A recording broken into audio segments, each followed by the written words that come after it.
Hello students, welcome back to Shakuntala tutorial. Odia साहित्यर दर्पण पुस्तकर आम रीति साहित्य व मध्ययुगीय साहित्य संपर्क में 405 एमसीक्यू डिस्कसन कर सारी।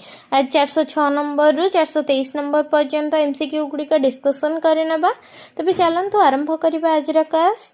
फास्ट क्वेश्चन है, भीम भोई स्तुति चिंतामणि ग्रंथ रे केतोटी बोली रही अछि? 80, 95, 85, 95, 100। आंसर हम 100। भीम भोई स्तुति चिंतामणि ग्रंथ रे 100टी बोली रही। श्रुति निषेध गीता, निर्वेद साधना, आदिअंत गीता, अष्टविहारी गीता और ब्रह्म निरूपण गीता प्रमुख ग्रंथर स्रष्टा किए? अच्युतानंद दास, भीम भोई, जगन्नाथ दास, जसवंत दास। आंसर हम भीम भोई। श्रुति निषेध गीता, निर्वेद साधना, आदिअंत गीता, अष्टविहारी गीता और ब्रह्म निरूपण गीता इत्यादि प्रमुख ग्रंथर स्रष्टा हेले भीम भोई। नेक्स्ट क्वेश्चन, भीम भोई केउं ग्रंथ रे महिमा गोसाई स्तुति रहिबा संगे संगे भक्त मानक निमंते सामाजिक वार्ता रहिछि? ब्रह्म निरूपण गीता, अष्टविहारी गीता, स्तुति चिंतामणि, निर्वेद साधना। आंसर हम स्तुति चिंतामणि। भीम भोईंकर स्तुति चिंतामणि ग्रंथ रे महिमा गोसाई भक्त स्तुति रहिबा संगे संगे महिमा धर्मर नीति नियम ध्यान धारणा साधु और भक्त मानक निमंते सामाजिक वार्ता रहिछि। नेक्स्ट क्वेश्चन, कली जुगरे भगवान बुद्ध नारायण भावरे अवतार ग्रहण करिवे ए कथा भीम भोई केउं ग्रंथरे प्रकाश करिसेंती? श्रुति निषेध गीता, निर्वेद गीता, अष्टविहारी गीता, आदिअंत गीता।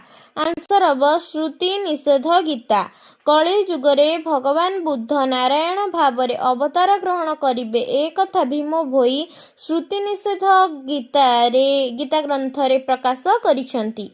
भीम भोई केउं ग्रंथरे निराकार को अलेख, अरूप, अनंत और निर्वेद बोली एवं महिमा स्वामी को ब्रह्मज्ञानी बोली अभिहित करिसेंती? निर्वेद साधना, स्तुति चिंतामणि, आदिअंत गीता, ब्रह्म निरूपण गीता। आंसर हम निर्वेद साधना। भीम भोई निर्वेद साधना ग्रंथ रे निराकार को अलेख, अरूप, अनंत और निर्वेद बोली एवं महिमा स्वामी को ब्रह्मज्ञानी बोली अभिहित करिसेंती।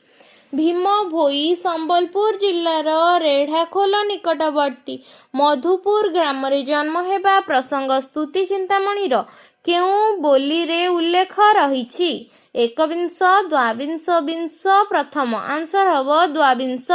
भीम भोई संबलपुर जिल्लार रेढ़ाखोल निकटवर्ती मधुपुर ग्राम रे जन्म हेबा प्रसंग स्तुति चिंतामणिर द्वाविंश बोली रे उल्लेख रहिछि। प्राणी आरत दुख अप्रमित देखु देखु किबा सहु मो जीवन पछे नरके पड़ी थाउ जगत उद्धार हेउ। एही पदटी स्तुति चिंतामणि केउं बोलीरु संगृहीत? सप्तविंश, द्वाविंश, एकविंश, त्रिंश। आंसर हम सप्तविंश। प्राणी आरत दुख अप्रमित देखु देखु किबा सहु मो जीवन पछे नरके पड़ी थाउ जगत उद्धार हेउ। एही पदटी स्तुति चिंतामणि काव्यर सप्तविंश बोलीरु संगृहीत होइछि। दुर्योधन राजा पांच पांडवंकु जौ घरे देला भरी लुचाइल काया देखाइल माया गुप्तरे कल पारी।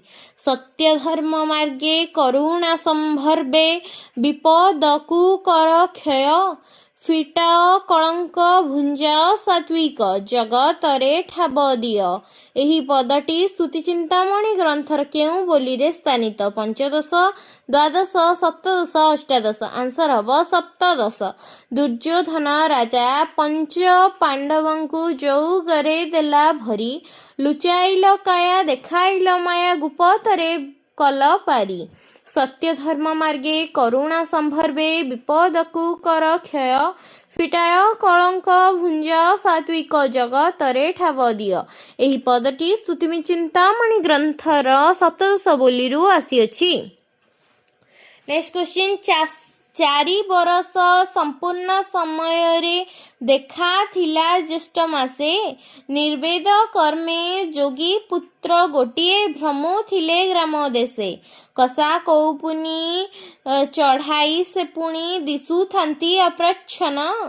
ବେନି ଭୁଜରେ ପ୍ରତ୍ୟକ୍ଷ ଦେଖାଅଛି ଥିଲା ଶଙ୍ଖ ଚକ୍ର ଚିହ୍ନ।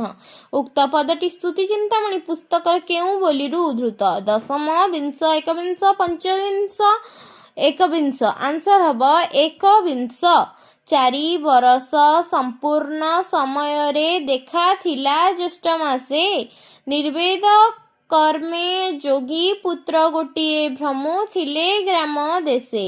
କଷା କୌପୁନୀ ଚଢ଼ାଇ ସେ ପୁଣି ଦିଶୁଛନ୍ତି ଅପ୍ରଚ୍ଛନ୍ନ। ବେନି ଭୁଜରେ ପ୍ରତ୍ୟକ୍ଷ ଦେଖାଇଛି ଥିଲା ଶଙ୍ଖ ଚକ୍ର ଚିହ୍ନ। ଉକ୍ତ ପଦଟି ସ୍ତୁତିଚିନ୍ତାମଣି ପୁସ୍ତକର ଏକବିଂଶ ପଦରୁ ବା ବୋଲିରୁ ଉଦ୍ଧୃତ ହୋଇଛି। ସତ୍ୟରେ ମରିବି ସତ୍ୟରେ ତରିବି ଏହି ଆଜ୍ଞା ମୋତେ ହେଉ। କହେ ଭୀମ ଭୋଇ ଏମଞ୍ଚ ମଣ୍ଡଳେ ଯଶ ଅପଯଶ ଥାଉ। ଏହି ପଦଟି କେଉଁ ବୋଲିରୁ ସଂଗୃହୀତ? ଦ୍ୱାବିଂଶ, ପଞ୍ଚବିଂଶ, ଅଷ୍ଟବିଂଶ, ପଞ୍ଚଦଶ। ଆନ୍ସର ହେବ ଦ୍ୱାବିଂଶ। ସତ୍ୟରେ ମରିବି ସତ୍ୟରେ ତରିବି ଏହି ଆଜ୍ଞା ମୋତେ ହେଉ। କହେ ଭୀମ ଭୋଇ ଏମଞ୍ଚ ମଣ୍ଡଳେ ଯଶ ଅପଯଶ ଥାଉ। ଆନ୍ସର ହେବ ଦ୍ୱାବିଂଶ ପଦରୁ ବା ବୋଲିରୁ ଏହା ସଂଗୃହୀତ। ସନ୍ଥ କବି ଭୀମ ଭୋଇ ସୋନପୁର ଜିଲ୍ଲାର ଖଲିଆପାଲିଠାରେ କେବେ ମୃତ୍ୟୁବରଣ କରିଥିଲେ? 1890, 1895, 1885, 1892। ଆନ୍ସର ହେବ 1895। ସନ୍ଥ କବି ଭୀମ ଭୋଇ ସୋନପୁର ଜିଲ୍ଲାର ଖରିଆପାଲିଠାରେ 1895 ମସିହାରେ ମୃତ୍ୟୁବରଣ କରିଥିଲେ। ଭୀମ ଭୋଇ ପ୍ରଥମେ କେତେ ଖ୍ରୀଷ୍ଟାବ୍ଦରେ କଟକ ଜିଲ୍ଲାର ବାଙ୍କିଠାରେ କୁମ୍ଭୀପାଟିଆ ଧର୍ମ ପ୍ରଚାର କରିଥିଲେ?